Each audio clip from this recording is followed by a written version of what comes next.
คำเตือนทุกถ้อยคำและเหตุการณ์ในมหานครแห่งนี้เป็นเพียงภาพลวงตาที่ถักทอจากจินตนาการไม่มีตัวตนอยู่จริงไม่พาดพิงถึงผู้ใดภายใต้แสงสีและรหัสลับอาจมีรอยแยกของกลโกงที่เจ็บปวดการจารกรรมข้อมูลกลไกของความแค้นและหัวใจที่กัดกร่อนศีลธรรมจนพร่าเลือนโปรดใช้หัวใจและวิจารณญาณนำทางคุณผ่านความมืดมิดไปพร้อมกับเราเหมาะสำหรับผู้อ่านที่มีอายุ 18 ปีขึ้นไปเนื้อหามีความรุนแรงและประเด็นที่อ่อนไหวบนยอดหอคอยกระจกอันหนาวเหน็บความจริงถูกเก็บงำภายใต้อำนาจลวงตา 1. คือในตาสีแซฟไฟร์ที่ฉาบด้วยดาวและอัญมณี 1. ดวงตาสีน้ำผึ้งที่กลุ่นกลิ่นอาญาและเพลิงแค้นเมื่อม่านหมอกเริ่มพรางทับผืนนภพโลก2 ใบจึงบรรจบในเมืองที่บิดเบี้ยวรหัสลับที่ถอดถอนเหลือเพียงความผูกพันหนึ่งเดียวท่ามกลางคมคำพิพากษาและปริศนาแห่งความตายที่ไม่อาจพรากเราจากกันกลิ่นอายของละอองฝนเสียงเครื่องยนต์และความบีบคั้นของหัวใจที่ต้องเลือกระหว่างความถูกต้องหรือความรักในเรื่องราวที่ขมราวกาแฟดำแต่เข้มข้นดั่งโกโก้ร้อนขอให้ความดาร์กที่แสนละมุนนี้โอบกอดคุณไว้ในเงามืดของเทเวียจนกว่าแสงรุ่งอรุณจะมาถึงอารีสกายเอกสารเช้นความลับพราวฟ้ารัตนโชติกุหลาบงามแห่งเทเวียสมาชิกรัฐสภาดาวรุ่งที่ดูสมบูรณ์แบบบนหอคอยกระจกเธอใช้แสงสว่างปัดเป่ารอยด่างพร้อยของประเทศโดยไม่รู้ว่าฐานรากที่เธอยืนอยู่ถูกสร้างบนซากศพและความลับของตระกูลตนเองท้องฟ้าที่รอวันแตกสลายด้วยความจริงที่แสนขมขื่นเอริสจุดพิกเซลนิรนามแฮกเกอร์ผู้รอดชีวิตจากโศกนาฏกรรมปี 2013 เปลี่ยนความไร้เดียงสาเป็นอาวุธดิจิทัลเป้าหมายเดียวคือการล้างแค้นอาณาจักรรัตนโชติให้สาสมเธอคือพายุที่เฝ้ามองท้องฟ้าด้วยความเกลียดชังและหลงไหลในเวลาเดียวกันพงศธรรัตนโชติผู้กุมอำนาจสูงสุดจิ้งจอกในคราบนักบุญมองโลกเป็นกระดานหมากรุกและพร้อมสละเบี้ยทุกตัวแม้แต่ลูกสาวเพียงคนเดียวอย่างพราวฟ้าเพื่อรักษาบารมีบนยอดหอคอยสริตมาสธรรมมือเปื้อนเลือดรัฐมนตรีดิจิทัลผู้ใช้กฎหมายและโซเชียลปกปิดความลับของอเวจีสีดำเพื่ออำนาจจากเท่าฐาน Chapter 0 เทเวียมหานครเดเวนแสงสีจากจอโฮโลแกรมอาจทำให้คุณตาพร่าจนมองไม่เห็นความจริงเมื่อโชคชะตาเหวี่ยงเอาโลก2 ใบที่ต่างกันสุดขั้วมาบรรจบกันภายใต้ท้องฟ้าที่ตระกูลรัตนโชติแผ่อำนาจครอบงำทุกมิติผ่านโครงข่ายเน็กซัสและระบบพรางตาอย่างเนบิวล่าความช่อฉนกำลังกัดกินเมืองนี้จากเงามืดพราวฟ้าท้องฟ้าที่ดูสมบูรณ์แบบบนยอดหอคอยกระจกเอริสควันสีเขม่าที่ลอยมาจากเบื้องล่างจ้องจะทางตาและพังทลายทุกคำลวงด้วยมิสเมื่อควันเริ่มพรางฟ้าศัตรูที่ควรเกลียดชังกลายเป็นคนอ่านรหัสลับในหัวใจของกันและกันความรักท่ามกลางรอยเลือดและหยาดน้ำตาจะเปลี่ยนโฉมหน้าของเทเวียไปตลอดกาลระบบพร้อมใช้งานยินดีต้อนรับสู่เทเวีย Chapter 1 แสงและเงาแสงนีออนสีรุ้งที่บิดเบี้ยวบนแอ่งน้ำขังคือสิ่งเดียวที่ยืนยันว่าหัวใจของกรุงเดเวนยังเต้นอยู่ท่ามกลางกลิ่นไหม้จางๆและพายุฝนที่กำลังจะมาเยือนท้องฟ้าสีหม่นยามราตรีห่มคลุมต่ำลงมาจนแทบจะกดทับยอดตึกระฟ้าลมพัดแรงกระโชกหอบเอาไอฝนมาปะทะผิวหน้าแสงหวาบไหวจากจอโฆษณายักษ์เบื้องล่างสาดสะท้อนขึ้นมาเป็นสีสันที่ผิดรูปอยู่บนพื้นคอนกรีตของดาดฟ้าอาคารจอดรถร้างสูง20 ชั้นใจกลางกรุงเดเวน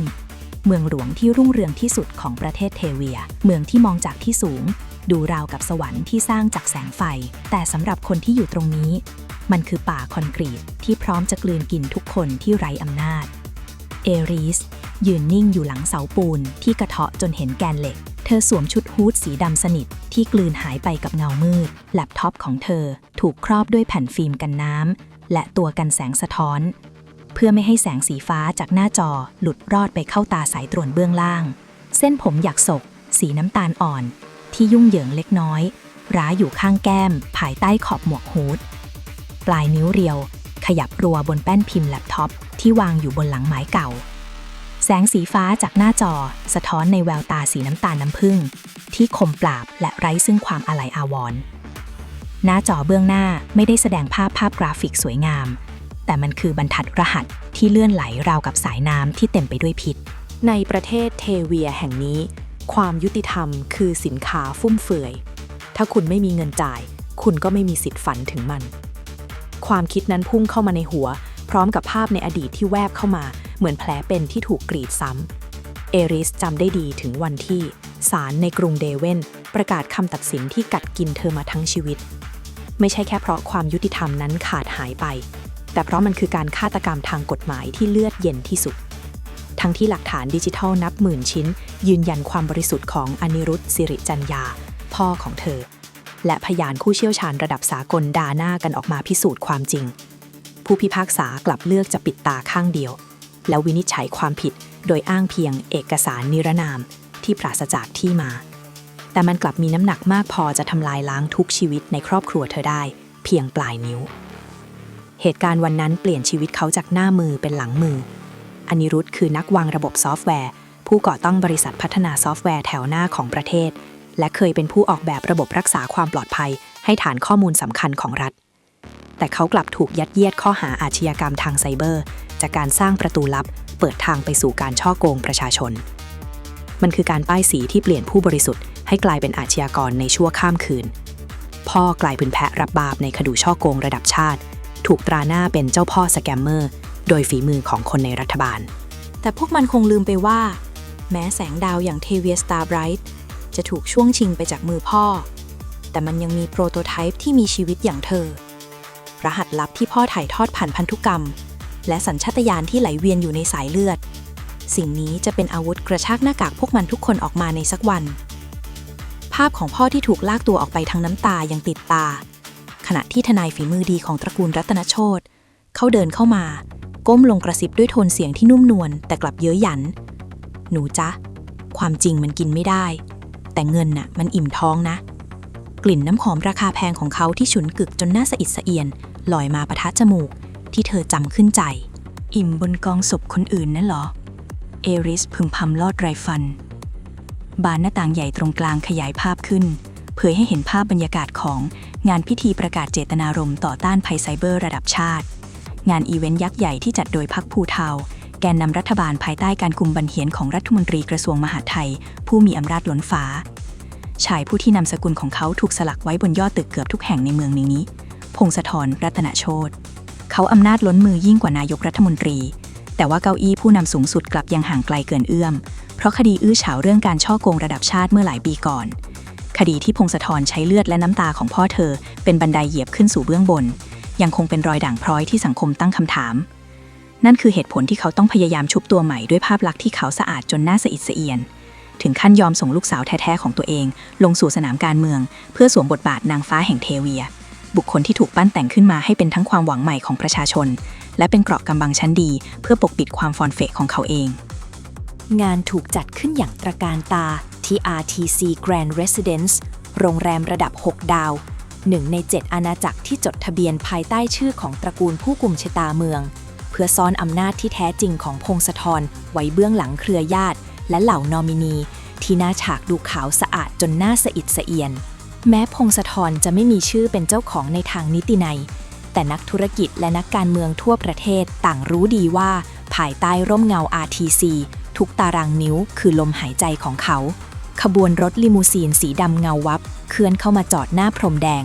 สื่อมวลชนนับร้อยเบียดเสียดกันเพื่อรอคอยการปรากฏตัวของนางฟ้าจอมปลอมคนนั้นประตูรถเปิดออกพราวฟ้ารัตนโชติสสหญิงคนดังก้าวลงมาในชุดราตรีสีมิดไนท์บลูจาก Dior Auto Couture งานฝีมือระดับสูงที่เน้นโครงสร้างช่วงเอวอย่างประณีตเนื้อผ้าไหมไมกาโดที่ดูเรียบหรูส่งให้ท่วงท่าของเธอดูสง่างามราวกับนางพญาเสียงรัวชัตเตอร์ดังกึกก้องราวกับพายุฝนพร้อมด้วยแสงแฟลชสีขาวสว่างวาบที่สอดประสานกันจนกลายเป็นม่านแสงล้อมรอบตัวเธอช่างภาพนับร้อยจากทุกสำนักข่าวเบียดเสียดกันเพื่อแย่งชิงมุมที่ดีที่สุดในการจับภาพนักการเมืองรุ่นใหม่ที่ส่งอิทธิพลที่สุดแห่งยุคเส้นผมยาวตรงสลวยถึงกลางหลังสีน้ำเงินเข้มสะท้อนประกายลุ่มลึกยามต้องแสงไฟรับกับดวงตาสีน้ำเงินแซฟไฟร์ที่ ที่ดูลึกลับและกว้างใหญ่ราวกับมหาสมุทรผิวของเธอขาวจัดและเนียนละเอียดเหมือนตุ๊กตากระเบื้องชั้นดีทันทีที่เธอแย้มยิ้มและโบกมือให้กล้องมันเป็นรอยยิ้มที่สวยงามจนแทบลืมหายใจแต่กลับดูนิ่งสงบจนเกือบจะไร้ความรู้สึกยิ้มที่เอริสรู้ดีว่ามันถูกฝึกฝนมาอย่างดีเพื่อให้ดูเหมือนจริงใจที่สุดเท่าที่มนุษย์คนหนึ่งจะเสแสร้งได้นักการเมืองชั้นดีคือคนที่สามารถโกหกเรื่องความทุกข์ของประชาชนได้โดยไม่กระพริบตาและสามารถใช้เม็ดเงินมหาศาลที่โกงมาจัดฉากสร้างภาพลักษณ์นักบุญผู้พิทักษ์เพื่อล้างบาปให้ตัวเองความคิดนั้นแวบเข้ามาในหัวพร้อมกับรอยยิ้มหยันที่มุมปากนี่คือความจริงที่เธอเห็นมาตลอดชีวิตในประเทศนี้ประเทศที่คนตระกูลรัตนโชติถือครองกรรมสิทธิ์แม้กระทั่งอนาคตของคนอื่นคุณสวยจังเลยนะพราวฟ้าเอริสพึมพำพร้อมกับใช้นิ้วเกลี่ยไปบนหน้าจอที่แสดงใบหน้าของพราวฟ้าสวยจนน่าเสียดายที่คุณต้องกลายเป็นคนเผาบ้านตัวเองทิ้งบนหน้าจอแท็บเล็ตที่สว่างวาบอยู่ในความมืดเอริสจ้องมองภาพพราวฟ้าที่กำลังถูกคลื่นนักข่าวรุมล้อมอยู่ใจกลางแสงแฟลชที่วูบวาบไม่หยุดหย่อนในฐานะนักการเมืองดาวรุ่งที่น่าจับตามองที่สุดแห่งยุคพราวฟ้าไม่มีท่าทีตระหนกเธอสง่างามในชุดผ้าไหมที่สะท้อนแสงไฟเป็นเงาหรูหราใบหน้าสวยนิ่งเฉยแต่แฝงด้วยความมุ่งมั่นขณะตอบคำถามของนักข่าวเกี่ยวกับร่างกฎหมายที่กำลังเป็นประเด็นร้อนในสังคมตอนนี้เสียงสัมภาษณ์ของเธอผ่านลำโพงระบบความปลอดภัยนั้นกังวานและเฉียบคมการกวาดล้างอาชญากรรมทางไซเบอร์และเครือข่ายสแกมเมอร์ไม่ใช่แค่โครงการหาเสียงค่ะแต่มันคือภารกิจเร่งด่วนระดับชาติเพื่อคืนความปลอดภัยและศักดิ์ศรีให้ชาวเทเวียทุกคนเอริสปลายตามองภาพพราวฟ้าเพียงครู่เดียวแล้วเบื่อหน้าหนีเธอไม่ได้สนใจฟังถ้อยคำเหล่านั้นต่อเพราะมันก็แค่บทละครน้ำเน่าที่ถูกเขียนขึ้นมาอย่างลวกๆแต่สิ่งที่ดึงความสนใจของเธอจริงๆคือแรงสั่นสะเทือนเบาๆจากอุปกรณ์ในมือที่กำลังส่งสัญญาณตอบรับหน้าจอปรากฏแถบสถานะการเจาะระบบที่วิ่งขึ้นอย่างรวดเร็วนี่คือผลจากโปรแกรมที่เธอสร้างขึ้นเองกับมือ MIS Spyware ที่สกัดกั้นรหัสและแกะรอยข้อมูลได้แม่นยำยิ่งกว่าเข็มทิศทหารและมันกำลังพิสูจน์ให้เห็นว่าเอริสคือโปรโตไทป์ที่สมบูรณ์แบบที่สุดที่อนิรุทธ์ทิ้งไว้ให้โลกใบนี้เธอคือผลผลิตจากมันสมองของนักโปรแกรมเมอร์ที่เก่งที่สุดและตอนนี้เธออาจกำลังก้าวข้ามขีดจำกัดที่พ่อเคยทำไว้ไปอีกขั้นหนึ่งเอริสเปิดหน้าต่างอีกบานขึ้นมาซ้อนทับจอภาพหลักมันคือเส้นทางการเงินเบื้องต้นที่ไหลเป็นสายน้ำแต่กลับขุ่นมัวและทอดสายยาวจนมองไม่เห็นต้นทางซับซ้อนใช้ได้นี่เธอพึมพำเมื่อเห็นรหัสธุรกรรมที่ถูกส่งผ่านบัญชีม้าในต่างประเทศแล้วแตกตัวเป็นเบี้ยหลาย10ทางก่อนจะมารวมตัวกันที่บริษัทบางหน้าในเกาะลึกลับแห่งหนึ่งและบางส่วนถูกโอนกลับมาที่มูลนิธิรัตนโชติในฐานะเงินบริจาคเพื่อล้างบาปแม้จะเห็นภาพรวมแต่ข้อมูลกลับหยุดอยู่แค่ระดับนอมินียังไม่มีลายเซ็นดิจิทัลใดที่โยงไปถึงพงศธรได้โดยตรงกำแพงไฟที่ปกป้องรัฐมนตรีรายนี้ยังหนาแน่นและซับซ้อนเกินกว่าจะทะลวงเข้าได้ในทันทีช่องโหว่แคบเท่ารูเข็มแต่ฉันจะขยายมันให้เป็นแผลเวอร์เองตึงเสียงแจ้งเตือนสั้นๆดังขึ้นพร้อมแถบสถานะที่วิ่งจนสุดเอริสดึงแฟลชไดรฟ์สีเงินออกมาจากเครื่องเธอทำการฝังสปายแวร์สกัดรหัสตัวสุดท้ายลงในระบบเซิร์ฟเวอร์หลักของมูลนิธิเรียบร้อยแล้วแต่นี่เป็นเพียงแค่การวางระเบิดเวลาไว้ที่ฐานรากเท่านั้นยังไม่ใช่การถล่มยอดปราสาทมันไม่ใช่ซอฟต์แวร์ที่เน้นการทำลายล้างแต่คือสายลับที่ค่อยๆแทรกซึมผ่านระบบทีละชั้นอย่างเงียบเชียบเพื่อรอเวลาที่จะฉีกกระชากหน้ากากของพวกมันออกมาทีละชิ้นใกล้ได้เวลาลอกคราบกันแล้วรัตนโชติเอริสกระซิบพลางเก็บอุปกรณ์ลงกระเป๋านี่คือจุดเริ่มต้นของการแฮ็กที่จะสั่นคลอนบัลลังก์ของพวกมันไปตลอดกาล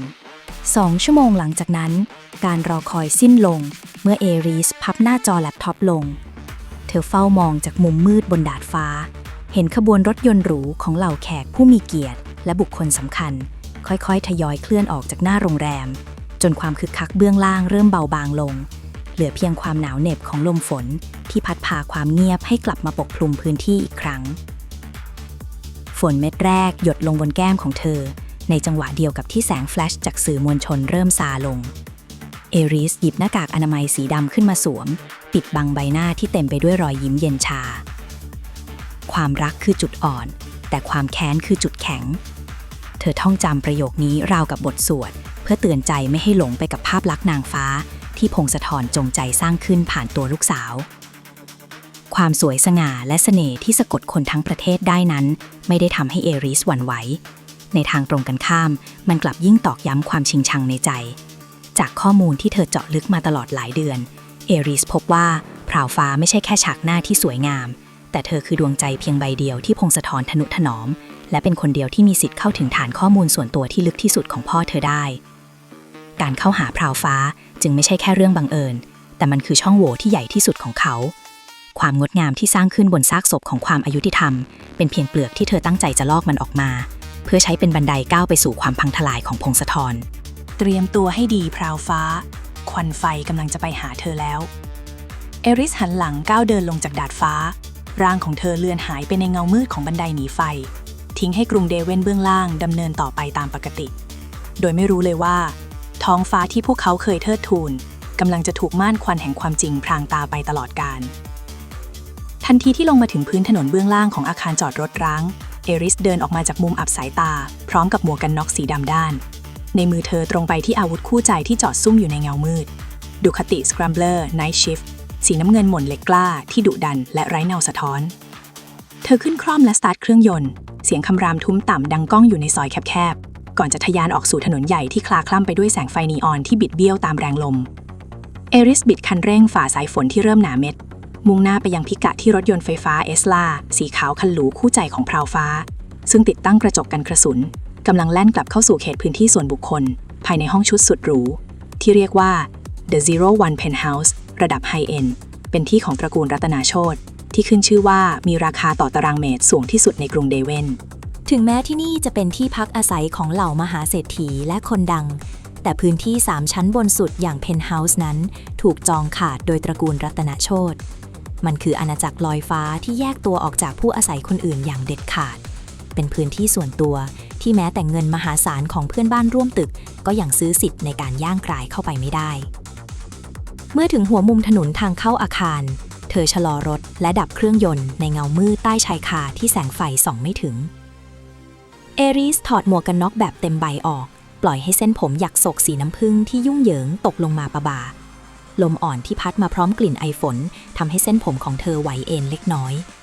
เธอวางหมวกกันน็อกลงบนถังน้ำมันข้างหน้าแล้วโน้มตัวลงใช้แขนทั้งสองข้างเท้าทับลงไปในท่าทางที่ยังคล่อมรถคู่ใจอยู่ขาเรียวยาวภายใต้กางเกงหนังสีดำสนิทเหยียดแตะพื้นเพื่อพยุงดูคติเอาไว้อย่างมั่นคงสายตาคมปราบจ้องเขม็งมองดูส่วนท้ายเอสลาที่มีตราสัญลักษณ์ของรัตนโชติติดอยู่ขณะที่มันค่อยๆลอดผ่านประตูรั้วเหล็กดัดสูงตระหง่านเข้าไปในพื้นที่ส่วนตัวความเงียบของราตรีถูกกระซิบด้วยเสียงเครื่องยนต์ที่ยังคงแผ่ไอความร้อนจางๆออกมาสอดประสานกับเสียงจังหวะหัวใจที่เต้นรัวด้วยแรงอาฆาตเอริสเงยหน้าขึ้นมองตามความสูงชันของตัวตึกระฟ้าที่ตัดผ่านม่านเมฆแสงไฟสีนวลจากเพนท์เฮาส์บนชั้นสูงสุดดูริบหรี่โดดเด่นราวกับดวงดาวที่เอื้อมไม่ถึงที่นั่นคือโลกของนางฟ้าผู้ไม่เคยต้องแปดเปื้อนเขม่าวควันหรือกลิ่นคาวของการทรยศเกมเริ่มแล้วค่ะคุณนางฟ้าเอริสพึมพำหับความมืดที่โอบล้อมม่านฝนที่เคยกระหน่ำเริ่มซาเม็ดลงเหลือเพียงละอองไอจางๆที่สะท้อนแสงไฟสลัวเธอกระแทกปิดชิวหมวกกันน็อกลงเสียงล็อกดังคลิกราวกับสัญญาณเปิดฉากสงครามก่อนจะบิดคันเร่งส่งร่างทะยานดูคติคู่ใจออกไปอย่างรวดเร็วเสียงเครื่องยนต์แผดคำรามกึกก้องสะท้อนกับกำแพงในซอยเปลี่ยวที่เจิ่งนองด้วยน้ำขังล้อรถบดรีดไปบนพื้นถนนเปียกชื้นจนน้ำกระจายตัวเป็นละอองทิ้งไว้เพียงแสงไฟท้ายสีแดงเข้มที่ลากเป็นเส้นสายยาวเหยียดก่อนจะหายลับไปในความสลัวและกลิ่นอายเย็นเยียบของกรุงเดเวนที่ดูเหมือนจะยิ่งทวีความเงียบงันขึ้นกว่าเดิมเมื่อเสียงคำรามนั้นจางหายไปแม้เข็มนาฬิกาจะก้าวเข้าสู่ยามวิกาลและความเหนื่อยล้าจากงานสังคมจะเริ่มรุมเร้าเพียงใดแต่พราวฟ้ายังคงรักษาความเป็นระเบียบและรักความสะอาดอย่างเคร่งครัดเธอใช้เวลาล้างเครื่องสำอางและชำระล้างความเหนื่อยเหน็ดอยู่นานภายในห้องน้ำที่กรุด้วยหินอ่อนคาราราสีขาวสะอาดตาตัดกับสุขภัณฑ์และก๊อกน้ำโลหะสีโรสโกที่สะท้อนแสงไฟนวลตาดูหรูหราหลังจากจัดการตัวเองในห้องน้ำเสร็จสิ้นพราวฟ้าก้าวออกมาในชุดนอนผ้าไหมสายเดี่ยวสีมุกเนื้อละเอียดเธอสวมทับด้วยชุดคลุมยาวของลาเปอร์ลาที่ตัดเย็บจากผ้าไหมเนื้อหนาทิ้งตัวสลวยสายคาดเอวถูกเงื่อนปมไว้อย่างเรียบร้อยรัดกุมปกปิดช่วงไหล่และลำตัวจนมิดชิดยาวจรดข้อเท้าเส้นผมสีน้ำเงินเข้มหมาดชื้นถูกรวบขึ้นเป็นมวยอย่างทะมัดทะแมงกลิ่นหอมสะอาดของไวท์มัสจางๆอบอวลอยู่รอบตัวขณะที่เธอเดินก้าวเข้าไปยังห้องทำงานส่วนตัว ซึ่งถูกแยกสัดส่วนออกมาเพื่อเตรียมพร้อมสำหรับภารกิจด่วนที่อาจแทรกซึมเข้ามาในยามวิกาลพลาวฟ้าตั้งใจว่าจะเพียงแค่ตรวจสอบความเรียบร้อยของเครือข่ายนอกระบบ ซึ่งเป็นช่องทางสื่อสารปิดลับที่มีทีมงานและเจ้าหน้าที่น้ำดีคอยแฝงตัวสนับสนุนข้อมูลให้เธออยู่เงียบๆก่อนที่เธอจะเข้านอนในคืนนี้แต่ทันทีที่เธอนั่งลงแสงสว่างจ้าจากหน้าจอคอมพิวเตอร์ขนาดใหญ่และแล็ปท็อปสเปคสูงที่วางขนาบอยู่ด้านข้างก็สาดอาบลงบนใบหน้านวลแววตาของเธอก็เปลี่ยนเป็นเคร่งเครียดภารกิจลับของเธอไม่ใช่การใช้ชีวิตคุณหนูไปวันๆแต่เป็นการรวบรวมข้อมูลเครือข่ายอาชญากรรมไซเบอร์ที่กำลังระบาดหนักและกัดกินผู้คนในประเทศนี้เธอแอบรวบรวมข้อมูลมาหลายเดือนแต่ไฟล์ข้อมูลเกี่ยวกับบริษัทบังหน้าที่เธอคิดว่ากำลังเข้าใกล้ตัวการใหญ่กลับถูกเจาะระบบอย่างมีรูปแบบในขณะที่เธอไปอาบน้ำเพียงไม่กี่นาทีแล้ววินาทีที่น่าขนลุกก็เริ่มต้นขึ้นติ๊ดติ๊ดติ๊ดเสียงแจ้งเตือนความปลอดภัยแผดดังลั่นห้องทำงานที่เคยนิ่งสงบและหน้าจอที่แสดงสถานะอัปเดตข้อมูลจากผู้ร่วมทีมเฉพาะกิจลับกลับกลายเป็นพื้นที่สีแดงถูกแทนที่ด้วยข้อความกระพริบเยาะเย้ยพวกเราจับตาดูคุณอยู่เจ้าหญิงบ้าไปแล้วปราการชั้นที่4ถูกทะลวงงั้นเหรอพราวฟ้าเบิกตากว้างนิ้วเรียวรัวสั่งการเพื่อตัดจุดเชื่อมต่อฉุกเฉินเธอแทบไม่อยากเชื่อสายตาเพราะอินเทอร์เน็ตที่เธอใช้นั้นส่งตรงมาจาก RTC Connect เครือข่ายโทรคมนาคมที่เป็นดั่งปราการเหล็กไร้พ่ายบนโลกดิจิทัลของอาณาจักรรัตนโชติยิ่งไปกว่านั้นเธอกำลังนั่งอยู่ใน The Zero One's Penthouse ที่ถูกออกแบบมาให้เป็นป้อมปราการส่วนตัวที่ปลอดภัยที่สุดในเทเวียระบบป้องกันชั้นที่ 4ซึ่งเป็นแกนกลางชั้นในสุดที่แม้แต่กองทัพยังต้องใช้เวลาเป็นเดือนเพื่อเจาะเข้ามากลับพังทลายลงในไม่กี่นาทีความมั่นใจทั้งหมดของเธอพลันมาลายหายไปเมื่อพบว่าข้อมูลคดีสำคัญกำลังถูกดึงออกไปอย่างรวดเร็วเกินกว่าที่เธอจะหยุดยั้งได้เพียงลำพังในขณะที่พราวฟ้ากำลังจะเสียการควบคุมข้อมูลของสแกมเมอร์ที่เธอแอบทำมาหลายเดือนกำลังจะถูกดูดออกไปจนเกลี้ยงทันใดนั้นประตูห้องทำงานก็ถูกผลักเปิดออกอย่างแรงโดยที่ไม่มีการเคาะล่วงหน้าพงศธรพ่อของเธอเดินเข้ามาด้วยฝีเท้าที่มั่นคงพร้อมกับชายสุดดำ2 คนที่หิ้วแล็ปท็อปประสิทธิภาพสูงเข้ามาด้วยท่าทางคล่องแคล่วราวกับเตรียมตัวมาอย่างดีถอยออกมาพราวฟ้าพ่อจัดการเองพงศธรสั่งด้วยเสียงเฉียบขาด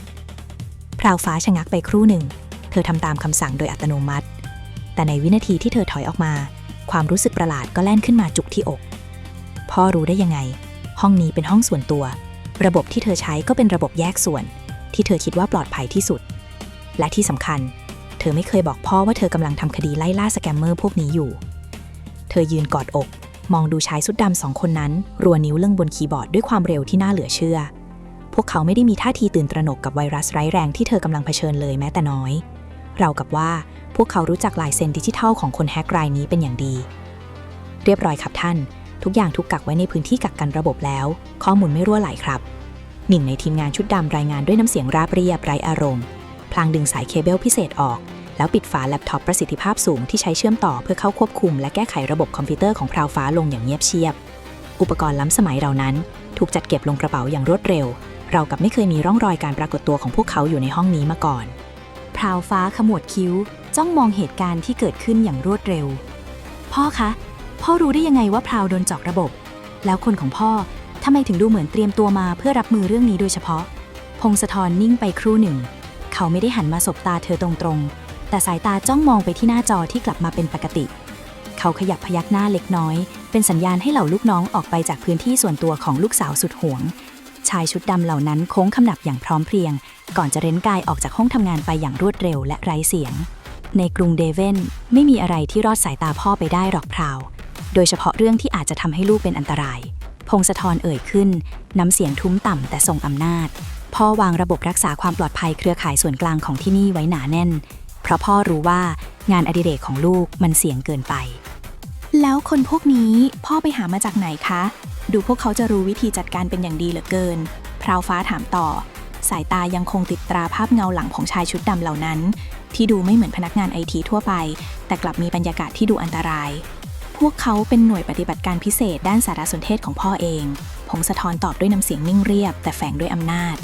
เป็นคนที่ทำงานในส่วนที่สะอาดที่สุดไปจนถึงส่วนที่มืดที่สุดเพื่อปกป้องผลประโยชน์ของเราเขาปรับน้ำเสียงให้อ่อนโยนลงพลางลูบไหล่ลูกสาวอย่างเบามือเพื่อปลอบประโลมพราวฟ้าสุดตัวลงนั่งบนเก้าอี้หนังอนิลินสีดำสนิทที่เนียนละเอียดจนไร้ทิฏฐิ สายตาของเธอเหมือมองเงาสะท้อนของตัวเองที่ปรากฏวูบวาบบนหน้าจอคอมพิวเตอร์ที่ดับสนิทในตาสีน้ำเงินซับไฟที่เคยดูนิ่งสงบและหยิ่งพยองตามแบบฉบับคุณหนูแห่งอาณาจักรที่มั่งคั่งบัดนี้กลับสั่นไหวหวาดระแวงอย่างที่ไม่เคยเป็นมาก่อนทำให้ความเชื่อใจเดียวที่เธอมีเริ่มสั่นคลอนสีน้ำเงินในดวงตาคู่นั้นดูหมุนแสงลงราวกับท้องฟ้าก่อนพายุใหญ่จะมาเยือนเธอไม่มีวันรู้เลยว่าพายุไซเบอร์ที่เพิ่งพัดถล่มเธอเมื่อครู่ไม่ใช่ฝีมือของคนแปลกหน้าแต่คือพงศธรพ่อที่เพิ่งลูบไหลปลอบโยนเธอคนนั้นเองที่เป็นผู้สั่งการให้เข้าแทรกแซงและทำลายไฟล์สำคัญทิ้งเสียเพื่อปกป้องธุรกิจสีเทาที่รวมตัวกันอยู่หลังม่านการเมืองของเขาโดยใช้ลูกสาวผู้แสนดีเป็นฉากบังหน้าได้อย่างแนบเนียนพราวฟ้าสังเกตเห็นโค้ดบางตัวที่ทิ้งไว้ในประวัติการแก้ไขระบบมันไม่ใช่รูปแบบการป้องกันทั่วไปแต่มันมีกลิ่นอายของคนที่เคยสร้างรูรั่วมากกว่าคนที่อุดรูรั่วหน่วยปฏิบัติการพิเศษหรอพ่อกำลังเลี้ยงหมาป่าไว้ในบ้านเพื่อจับโจรหรือเปล่านะความระแวงนี้เองที่ทำให้พราวฟ้าเริ่มตระหนักว่าหากเธอยังพึ่งพาคนของพ่อเธอจะไม่มีวันทำความสะอาดประเทศได้จริงๆเพราะมือที่ช่วยเธออยู่อาจจะเป็นมือเดียวกับที่สร้างความสกปรกไว้ที่อื่นถ้าพราวอยากชนะสแกมเมอร์พวกนี้พราวต้องมีคนที่พ่อควบคุมไม่ได้